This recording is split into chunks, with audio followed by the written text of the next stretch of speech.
Hi, this is a short session on giving effective feedback both face-to-face and online. I'm Ruth Rogers. And I'm Jordan Christie. We're going to spend a few minutes just giving you lots of ideas of how you might give more effective feedback in your classes and online. So the first concept we want to talk about is the fact that effective feedback is fair. You know that you have to write course learning outcomes for your courses, and those outcomes will be in a variety of domains, what we call cognitive, psychomotor, and affective, or a little easier to remember, head, hands, and heart. So in other words, if your learning outcome is in the cognitive area, then your feedback and your evaluation needs to be in the cognitive area, and the same for psychomotor and affective. As well, you need to match your evaluation to your outcomes level. Is it introductory, intermediate, or advanced? If the outcome says the student will be able to identify something, then that's exactly what you should be asking them to do when you evaluate them. They should be asked to identify something, not analyze, not apply, simply identify. So you need to match any feedback, any assessment and evaluation to the outcome in your course. And while we're talking about assessment and evaluation, we want to specify that this session is really about both giving formative assessment or feedback on practice and graded evaluation. And Jordan is going to talk to you about a variety of ways to give feedback on practice in the online environment.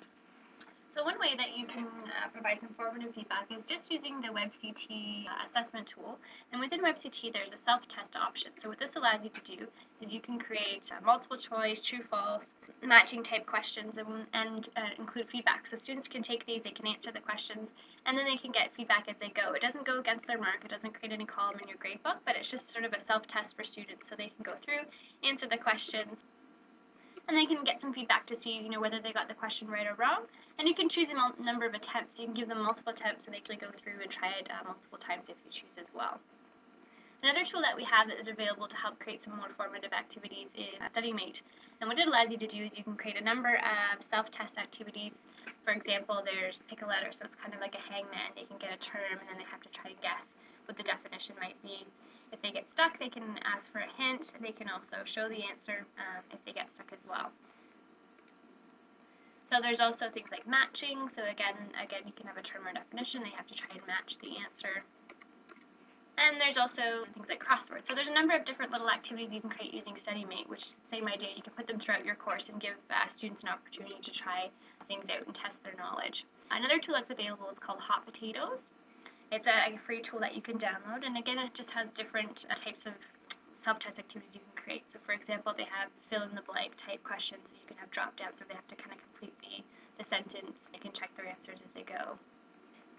And another one that's neat with them is they have a matching, so you can have images and have them do a drag and drop and match things as well. So again, just another tool where you can create similar activities. And the last one I want to show you is called Game Garden, and it's, again, the same idea. It actually works off Respondus type file, so you just have to format your file. It's a text file that it works with. You have to format it in a specific way, and it will allow you to create a number of different activities. So you can see there's actually a hangman here, and as you answer, it'll give your hangman. Another popular one, off this one, there's a tic-tac-toe. So again, a similar idea. It'll give you a multiple choice question, and then depending on how you answer, you'll either get your X or your O. And then a final one that's kind of fun is also there's a snakes and ladders game as well. So this is something that you could post within your course in WebCT and have students complete on their own. You could also facilitate it as a group session, so you can start the game with the whole class. You could break your class into groups and have students play that way as well. So this is kind of a snakes and ladders. They can roll, they get answers. Depending on how they answer, they move throughout the board. The second thing we want to remind you is that effective feedback should be as objective as possible. Now, certainly, we talk about multiple choice and fill-in-the-blank kinds of tests as being objective tests, and what we mean by that is that there's only one right answer. What we need to remind you is that, of course, even through your choice of questions and your choice of what words to put in the fill-in-the-blank, you're making choices, and so there is a subjective aspect to even those kinds of tests.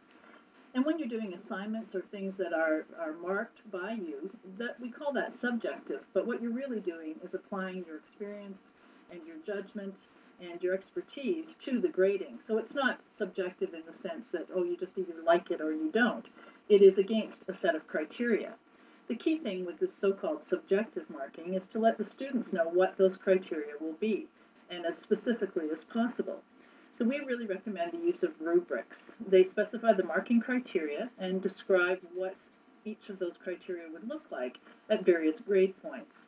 And if you can go so far as to give students examples of previous assignments or assignments that you've made up at various grade levels, that's even more helpful. Our students coming out of high school are accustomed to having what they call exemplars, which are these examples of assignments at different grade levels. So the more information you can provide them about the target, the more likely it is that they're going to hit it. Jardine will show you how to do a grading form and a rubric online. So within WebCT, there is a tool called Grading Forms, which essentially is a rubric creation tool. So within WebCT, if you go to Grading Forms, you can create grading forms, and essentially what it does is it creates a template that you can fill in and customize to your own rubric. So there's various objective and criteria. You can modify that to be whatever you choose. You can add more if you want. Same thing with the performance indicators. You can choose those, and then within the text box, you can actually specify what you're looking for and fill in the various points. And then what's nice is when you're creating an assignment, you can have the assignment marked based on a grading form. So when you go to create an assignment, there's an option to choose how you want it graded. So rather than just doing numeric, which is typical, you actually grade by a grading form, and then you can select a grading form and mark based on that. When you grade it, you can go through it and just complete the grading form. It'll automatically tally up what the marks are going to be. It will put the mark into your grade book, and it will also make it available for students to go back and view the actual grading form. In terms of creating a grading form, another tool that's helpful is there's a website called RubyStar, and what this has is you can use it on its own, but it also is useful. You can transfer some of the stuff from here into a rubric. So it's based on different topic areas. So for example, if you were doing something on reading, you can see here there is analyzing information, so you can choose particular ideas. And what it'll do is it'll give you examples, so you can actually choose for different categories. So if you're looking for something like identifying facts, then you put in some identifiers here, so you could actually use some of this information, copy and paste it and use it in a rubric. Or even if you're doing something written, you can print it out and use something like that. So this is another tool. If you're looking for help kind of creating a rubric, you can use some of the ideas in here and transfer those into your own rubrics. A few more points about giving effective feedback, whether face-to-face or online. One key thing, if it's going to be effective, is that effective feedback is timely. Within a week is a good target. Of course, with increasing numbers of students, that may or may not be possible.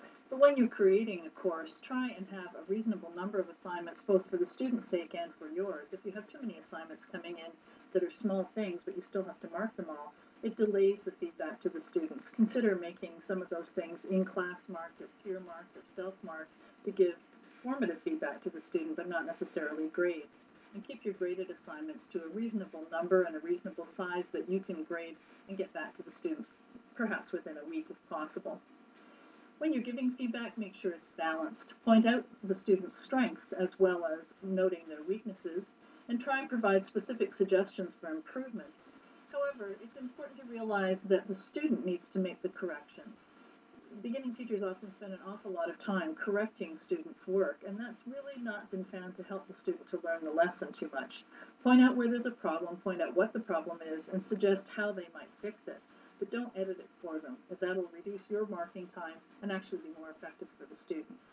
So Jardine will tell you a couple of ways that you can provide feedback online or even within a face-to-face class using these tools. So as I mentioned before, within WebCT, it's possible to use the assignment tool. So what this will allow you to do is you can have students submit electronically. You can access it online. Students can submit up to a certain point, a due date. So what that'll also do is if you use the assignment tool, when you collect the assignments, you can mark it directly within WebCT. And what that will do is put it right into the gradebook. So in terms of timely feedback, they'll be able to access those marks as soon as you mark them. Another idea is you can also use audio feedback. So there's a tool called Audacity, which is a free tool you can download, and what that allows you to do is record audio. So you can record audio feedback to students, and you have the option to submit that back to students as well. So instead of just doing written feedback, you could record audio feedback and submit it back to students in the assignment Dropbox as well. So the assignment tool in WebCT is a really good way if you want to look at managing assignments online and be able to streamline your marking and have it automatically go into your gradebook. And just to mention about the Audacity idea, students really like the idea of getting an audio file with their assignment because written feedback is helpful, but what it's missing are the shades of meaning or the vocal expression that you might get from listening to a teacher explain what was wrong, and students report finding that very, very helpful. So what Jordan and I have done in this very short session is to just give you some basics about feedback and some ideas of how you might improve your giving of feedback to students. If you want to explore any of these further or talk about how you're giving feedback in your class, please feel free to come into the Center for Academic and Faculty Enrichment and talk to one of us.